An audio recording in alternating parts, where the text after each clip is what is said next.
once again to Horrific Tales. In this episode, we have a short story featured in the anthology ABCs of Terror, Volume 1.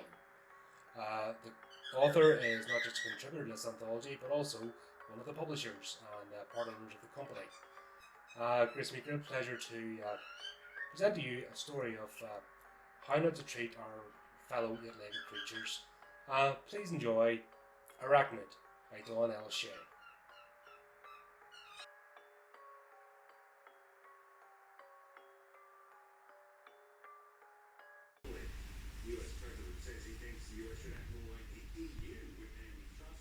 John and Trudy Brazelton were lounging in their recliners, indulging what had become their Saturday night ritual. There was something satisfactory about closing out the week with a few snacks and an old classic movie, even one they had seen many times. Earlier that day, John saw that The Kingdom of the Spiders would be playing and insisted they watch. Sure, it was cheesy and a bit cringy, but he always thought it was one of Shatner's finest pictures. Trudy begrudgingly agreed, and even though she detested spiders, on the many occasions she had called for his assistance when confronted by one, John often relayed the old adage, "You know, you're never more than 7 feet from a spider." This usually earned her ire in the form of a repugnant look, or a clever but spurning comment. They were shrouded in darkness, save for the pulsing dim light of the TV. John chuckled every time Trudy shuddered in disgust. He loved how the black backdrop of the room curled around the pair, as though they were being swallowed by a beastly maw. A frightful dance of doom and salvation with each wax and wane of dull electric light. He reached across and placed his hand over hers, letting her know she was safe. She squeezed his hand, gaze never wavering from the screen. Still holding her hand, he placed his beverage next to the lamp on the small end table, nestled against the left side of his recliner, and noticed a small object dart across the surface and into the shadows. Keeping still, he side-eyed the furnishings, waiting for the culprit to reveal itself again. A changing scene on the TV lit the room momentarily, and there it was, a damn spider, like it had hopped right off the screen. Under these circumstances, Trudy would initiate liftoff, if she even suspected there was one nearby. He let go of her hand, dropping his to the day's newspaper, still lying neatly folded beneath the lever of his recliner. He gave it another fold for good measure, and with an arching lunge, brought the paper down on the creature with a loud pop, rocking the bottle of soda.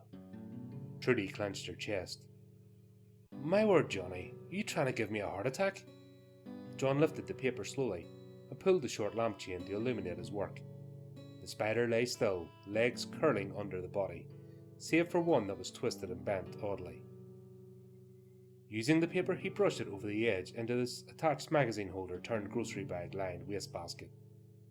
"They're not quicker than me, that's for sure," he said with a laugh. He tossed the newspaper in the bag as well. "Just an old June bug, dear. Must have snuck in somehow." John tried to focus on the film again, but that had been the 5th, no 6th spider he had killed over the last couple of days, and Trudy was none the wiser. He wouldn't help but wonder where the hell they were coming from. "Remind me to call the exterminator Monday, will you? Wouldn't hurt to get this place spread." Skeptical, Trudy nodded.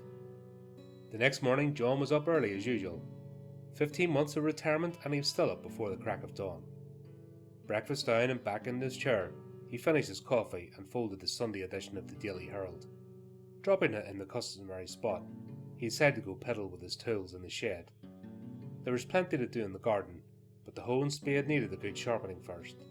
Best to keep out of Trudy's way anyhow, he thought, standing by the back door and studying the dinner table. She had a box of cleaning supplies and an assortment of brushes, dusters and other cleaning artifacts spanned out. This display usually meant she was getting ready to deep clean the house, probably due to the previous night's incident with the creepy crawler. She always got pissed off if he was under her feet during the procedure. Out the door he strode leisurely towards a large wooden structure, about 20 yards from the house and painted barn red. Along the way he noticed several dew-ridden webs sparkling in the early morning light. He stopped in front of the swinging shed door. There was a fresh spider web in the top right corner.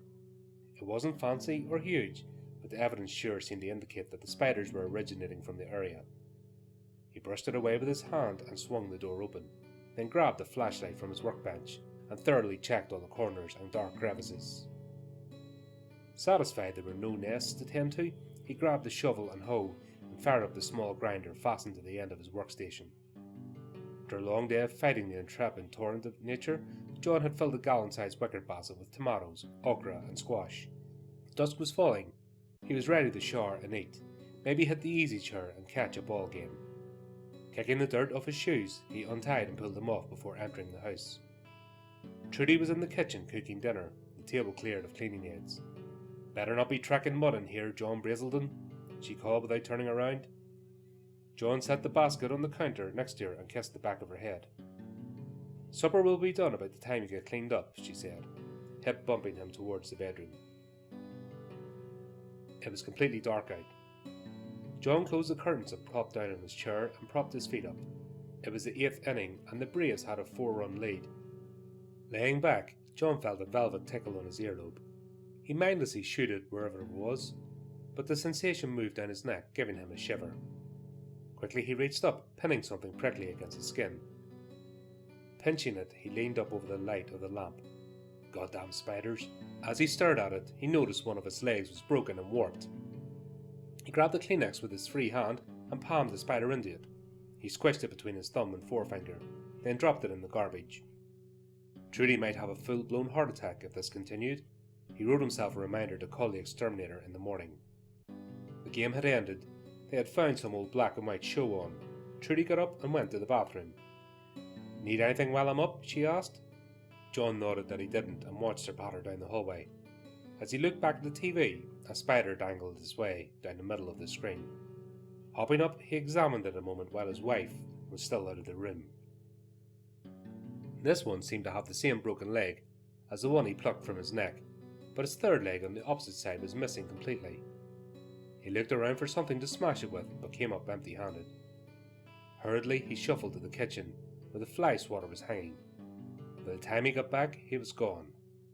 He looked high and low, under and over, but to no avail. John settled back into his chair, a little perspiration on his brow, just as Judy returned. With a suspicious look, she asked, "What you got that thing for?" He looked at the wired utensil in his hand and then smiled at her. "Something kept buzzing in my ear. It's gone now." He turned back to the TV, hoping there would not be any more adventurous arachnids that night. It was Tuesday afternoon when the neighbours, Robert and Mary Wilson, called the police to report John and Trudy missing. In explanation, they hadn't been able to reach the couple all day, which was odd, as they had planned the dinner for that night, and now no one was answering the door, despite their only vehicle sitting in the carport. When the police arrived, they gave their best "Oh shit, it's the law" knock, followed by "Mr. and Mrs. Brazelton, this is Deputy Blyton of the Rock Hill Sheriff's Department. Your neighbours want us to check up on you. Is anyone distressed?" When no answer came, they stirred around the house, looking into windows and again shouting the couple's name. When they reached the back window, they looked into John and Trudy's bedroom. The sight they saw made Deputy Troy Blyton call for backup, and Deputy Hudson Smitty questioned his decision to become a cop. Once backup arrived, the front door was breached. The officers moved through the house, clearing each room before arriving at John and Trudy's bedroom. The room was covered from wall to wall and sealing the floor by huge intricate spiderweb. They were lying on the bed, wrapped from head to toe in a large cocoon made from the same silk. Deputy Blyton was first on the bed to inspect the grotesque scene. He attempted to remove the wrapping from what he assumed was a head. As the threads gave way, a viscous, bloody soap poured out, covering his hand and splashing down the side of the bed. He buried his head into his shoulder to stifle a gag, while Deputy Smitty, watching from the doorway, upchucked. He turned back to see a single spider hanging from the crest of the bed. It had a mangled leg, and the third leg on the opposite side was gone.